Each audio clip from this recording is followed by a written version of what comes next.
You're listening to The Philosopher's Note on Money and the Law of Attraction. More wisdom in less time.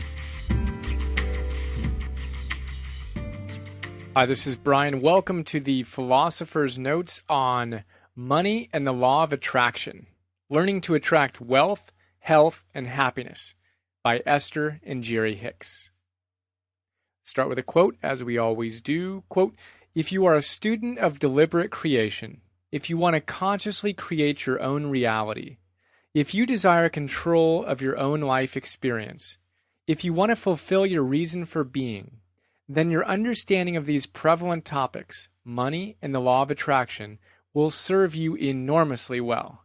End quote. That's Esther and Jerry Hicks from Money and the Law of Attraction. I have a confession here. Writing a note on this book is nearly impossible. Why? Because my book is basically one long underline and stars flying off every page. But alas, I've pulled out some of my favorite big ideas here. But know that I've barely scratched the surface of this awesome book. I think you should get it. And now back to the show. Esther and Jerry Hicks are quickly becoming two of my absolute favorite teachers. As I mentioned in my note on Ask and It Is Given, the idea of channeling non-physical beings, which is what Jerry and Esther, actually specifically Esther, does, kind of freaked me out at first. And I'm still opening my mind from my Catholic upbringing on that one. But at this stage, I'm much more open to the idea, and to be honest, I don't care where they get this wisdom, because it's amazing. Truly remarkable stuff. So with so much to cover, let's jump in. The first big idea is shortage of connection.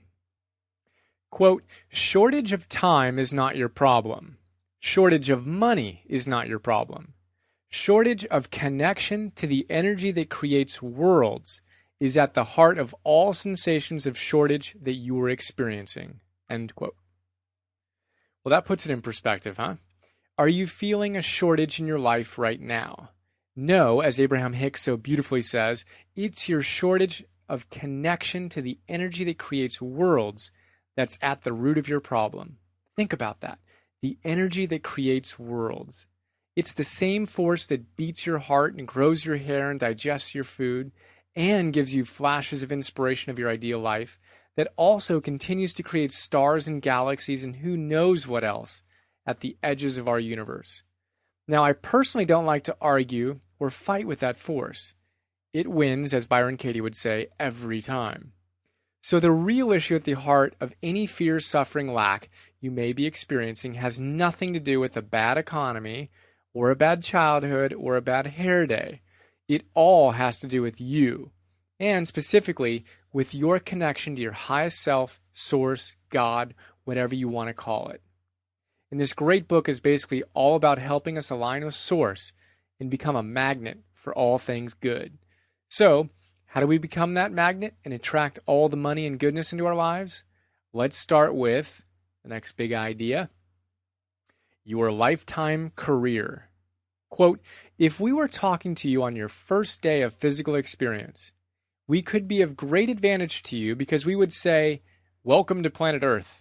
There is nothing you cannot be or do or have. And your work here, your lifetime career, is to seek joy.'" End quote. Love that. How's that for a career choice? Where was the career counselor in high school or college who said, your lifetime career, definitely to seek joy. Yep, that's it. Seek joy. I don't know about you, but I didn't have that experience. Somehow I wound up as an accountant out of UCLA. Huh? Not sure how that happened, but thankfully we've got Esther and Jerry and a bunch of other amazing teachers to help guide us now. You might want to rewind that quote and listen to it again and take it literally. They truly believe that your primary job is to seek joy. If you think that's nonsense, you might want to reconsider that. Joseph Campbell and Carlos Castaneda come to mind here. First, did you know that Esther and Jerry have been deeply influenced by Joseph Campbell, the 20th century mythology guru who brought us the hero's journey and the advice to follow your bliss? You can see my notes on Campbell, by the way. Now, while he says follow your bliss, They say follow your joy. It's the same thing. So here's something cool. Do you know where Campbell got his follow your bliss line? Here's a hint. It's straight from Hinduism. Campbell was a scholar of Sanskrit, and here's how he describes it in his great book, The Power of Myth. Quote, "Now I came to this idea of bliss because in Sanskrit, which is the great spiritual language of the world, there are 3 terms that represent the brink, the jumping off place to the ocean of transcendence. Sat, Chit, Ananda. The word Sat means being. Chit means consciousness. Ananda means bliss or rapture. I thought, I don't know whether my consciousness is proper, consciousness or not. I don't know whether what I know of my being is my proper being or not. But I do know where my rapture is. So let me hang on to my rapture. And that will bring me both my consciousness and my being. I think it worked." End quote. That's awesome. So continuing this follow your joy is the key to success business, Carlos Castaneda likes to say that any path is one of a million paths, and that we shouldn't follow a given path unless it has heart. That is, unless it feels good, unless it gives us joy, unless we're following our bliss. He says, quote, "But how will I know for sure whether a path has a heart or not?" Anybody would know that. The trouble is, nobody asks the question. End quote. So how about you? Are you asking the question? Are you asking the question, does this path have a heart? Am I following my bliss? And do you have the courage to make a career out of living the answer? Good. Get on that. All right, the next big idea is the most valuable skill. Quote, "The most valuable skill that you could ever develop is the skill of directing your thoughts toward what you want. To be adept at quickly evaluating all situations, and then quickly coming to the conclusion of what you most want, and then giving your undivided attention to that." End quote. If there's one dominant theme throughout all the great wisdom teachers, it would have to be the fact that our thoughts determine our reality, happiness, everything. See notes on Buddha, Aurelius, Rumi, Seligman, the Gita, Frankl, and well, pretty much all of them for the proof of the power of our thoughts. How about you? Are you in control of your thoughts? Or does your mind run from one thing to the next, usually stuff you wouldn't choose to think about so much? As Esther and Jerry make clear, the ability to direct your thoughts toward what you want is the most valuable skill you could ever develop.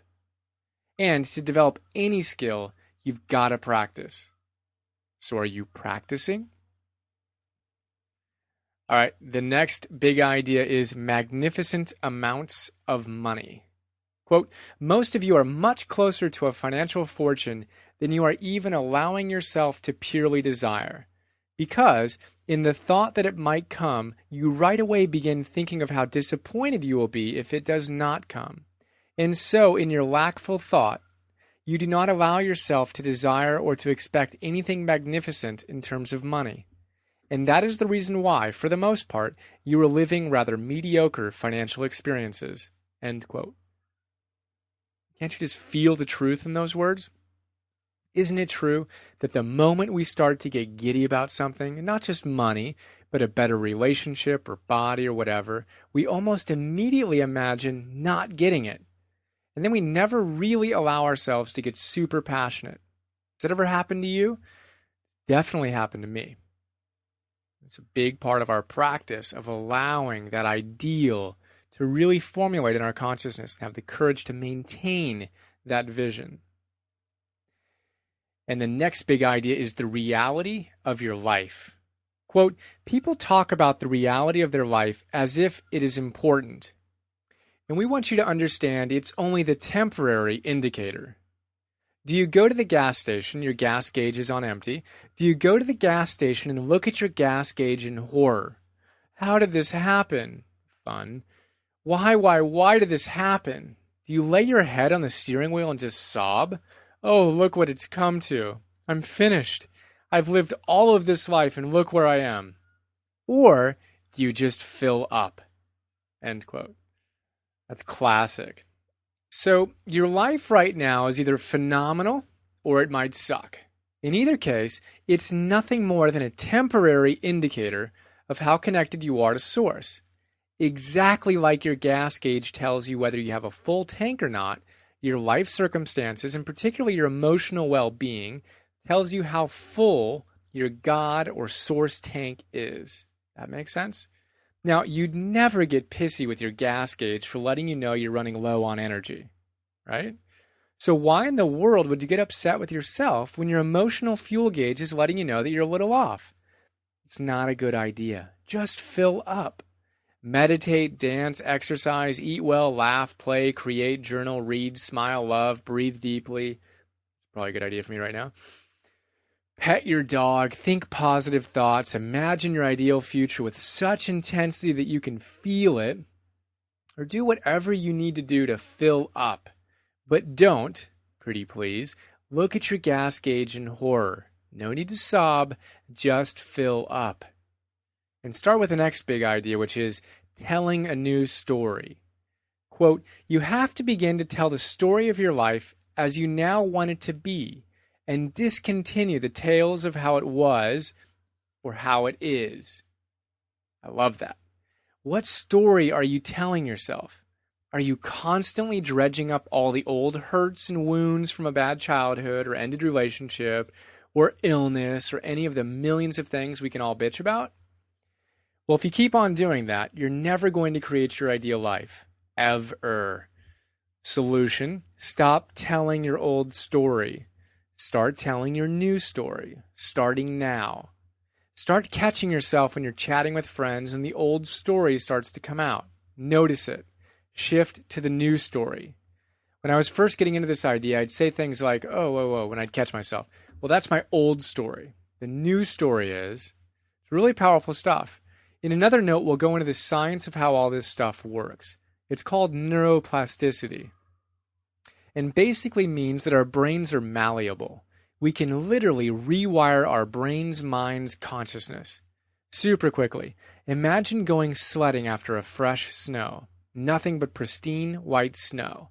You walk up with your sled and take the first trip down for the day.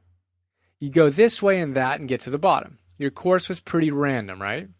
Then you walk back up again and you come back down. Odds are you're going to hit some of the grooves you created from the first trip, right? You do it again and again and again and again. Now, by the end of the day, you're likely to have grooved a pretty strong little sled trail, making the odds that you head down the same route and wind up at the same destination pretty strong. Does that make sense? That's pretty much how our brains are. We've spent decades thinking the same thoughts. We're grooved so strongly that when something happens, we literally don't even have to think for a moment for our old patterns to play themselves out. Like taking the sled up for a ride at the end of the day with the tracks in place. It just goes right down. Now the solution is pretty straightforward. You've got to put up a roadblock on the normal path. In this case, you've got to stop telling your old story and start telling your new one. So if you're truly committed to creating your ideal life, stop telling your old story. Stop. Don't let a negative sentence complete itself. Instead, start telling the amazing story of your new, gloriously unfolding life, starting now. And here's a cool way to help you do that. It's called the process of pivoting. Quote, so the pivoting process is simply whenever you recognize that you are feeling a negative emotion, which is really that you are feeling the lack of harmony with something that you want.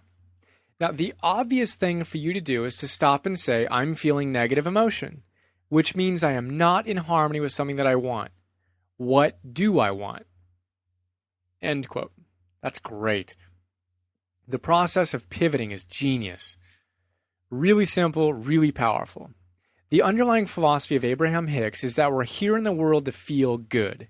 We have an underlying freedom to choose how we want to live, and they say that as we make living with joy our top priority, we'll experience an expansion of our spirit and growth toward higher and higher ideals. Now, as we seek this joy and leverage our freedom to choose, learning to pivot is incredibly powerful. Here's the deal. Whenever you feel bad, you just learned something very important.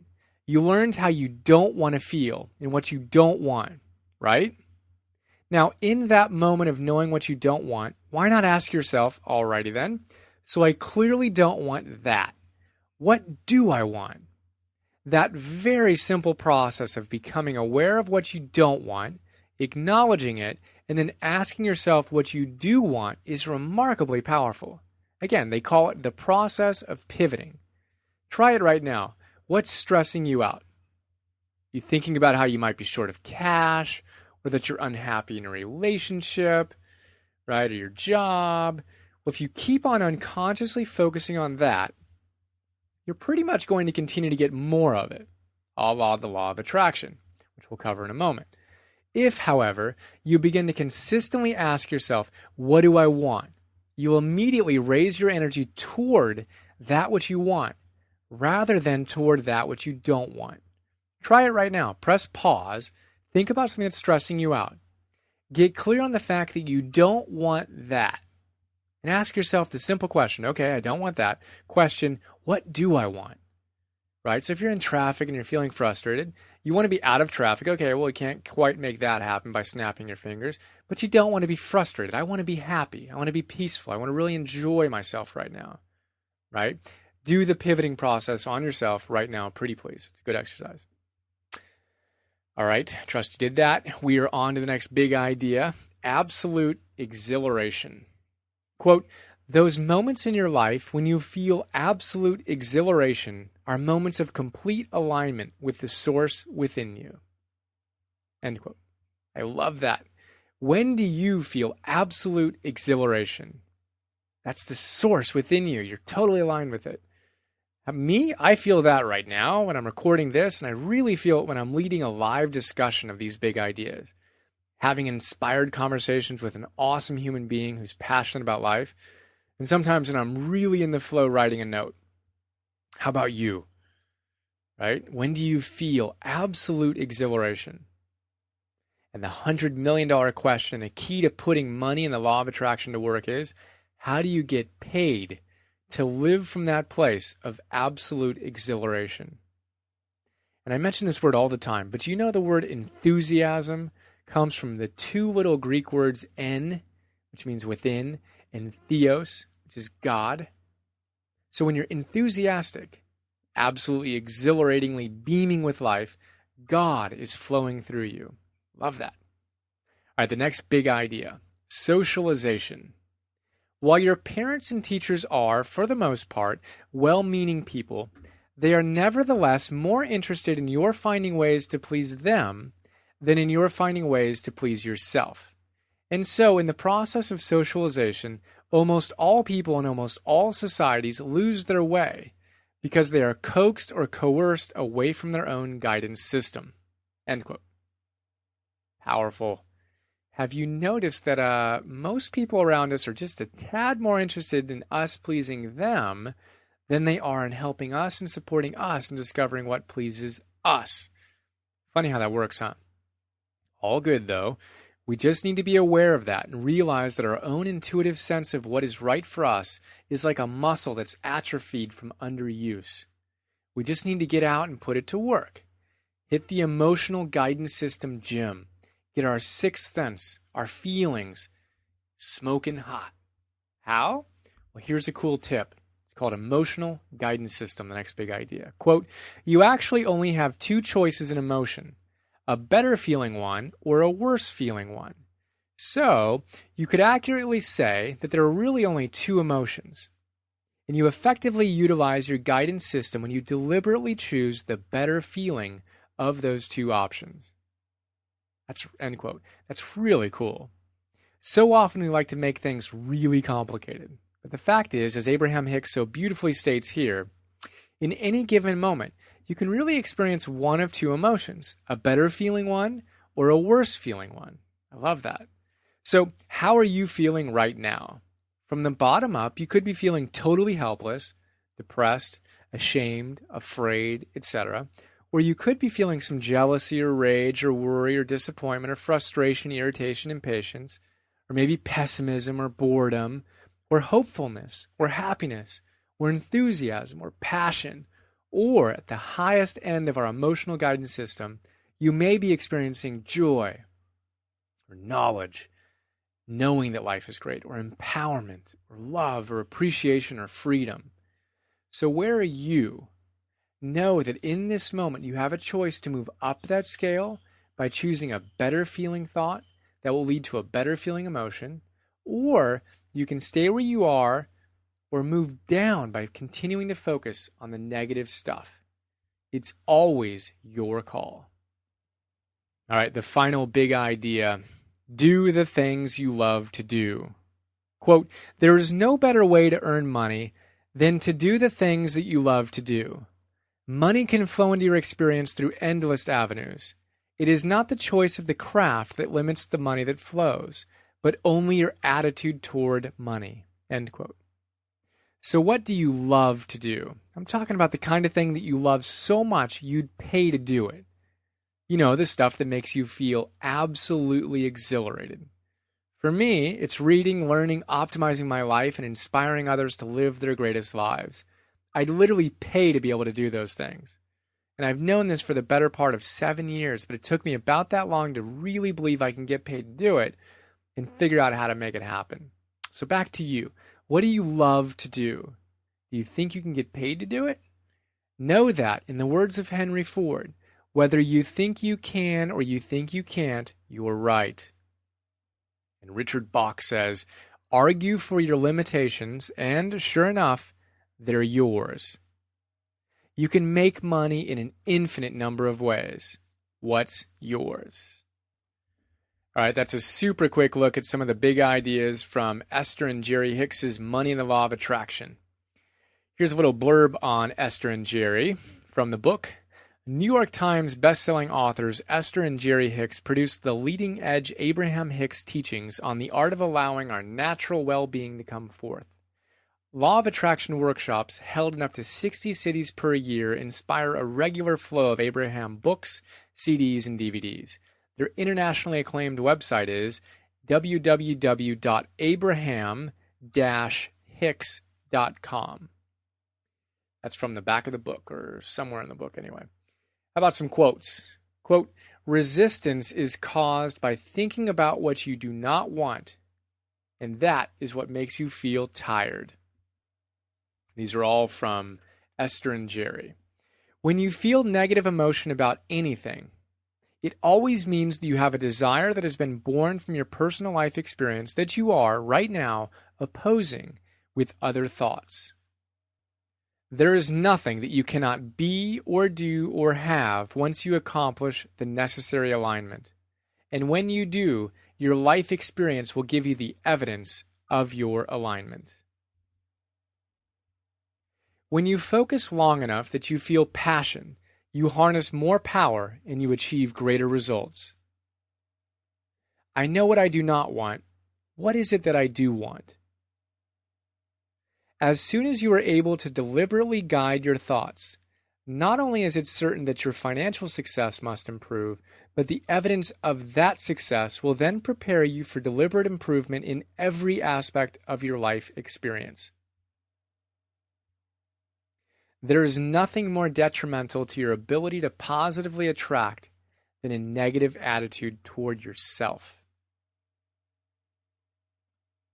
In the same way that you understand that you do not have to attempt the impossible task of drawing enough air into your lungs to last all day, or all week, or all year, but instead you easily breathe in and out, always receiving what you want or need whenever you want or need it. Money can flow in and out of your experience with the same ease once you achieve that expectation of eternal abundance. Financial success, or any other kind of success, does not require hard work or action, but it does require alignment of thought. You simply cannot offer negative thought about things that you desire and then make up for it with action or hard work. If you will bring yourself to a more deliberate control of your own thought, you will bring yourself to a more deliberate control of your own life experience. The sculptor of a work of art does not derive his greatest satisfaction from the finished piece. It is the process of creation, the sculpting of the piece, that gives him pleasure. That is the way we would like you to view your physical experience of creating. Continual, joyful becoming. Nothing is more important than that you feel good. For when you feel good, you are in harmony with your greater intent. And finally, make statements such as, I want to be the best that I can be. I want to do and have and live in a way that is in harmony with my idea of the greatest goodness. I want to harmonize physically here in this body with that which I believe to be the best, or the good way of life.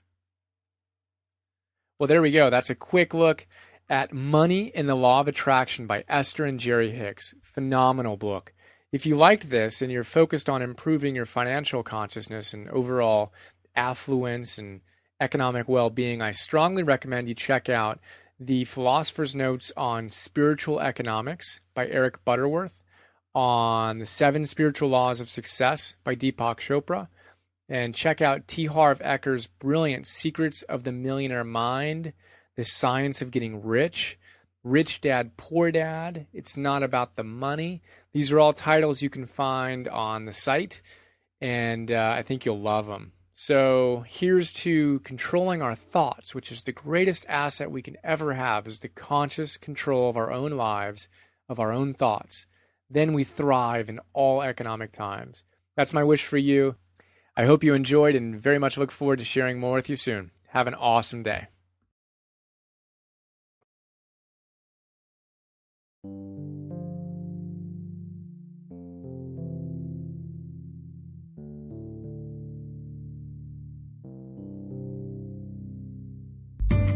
We hope you enjoyed this Philosopher's Note.